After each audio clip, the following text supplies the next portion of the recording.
با امام عبدالزمان خودشون و بگویند اگر ما در سال 116 هجری قمری پای کار حضرت سلطان علی نبودیم، اما امروز هستیم تا راه و روش و منش حضرت رو ادامه بدیم.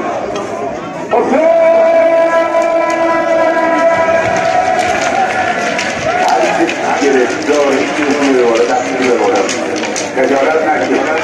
هستن که حضرت ابوالفضل دست در بدن نداشت، همه با هم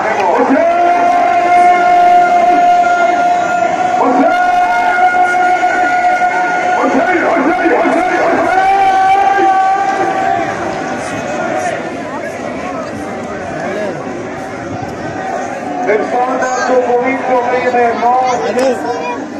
مردم ولایتمدار پیر کاشان با در دست داشتن پرچم حزب الله لبنان نشون دادند از دارالمؤمنین کاشان همراه و همنفس و همگام با مظلومان عالم در غزه و لبنان و فلسطین هستند. امروز مردم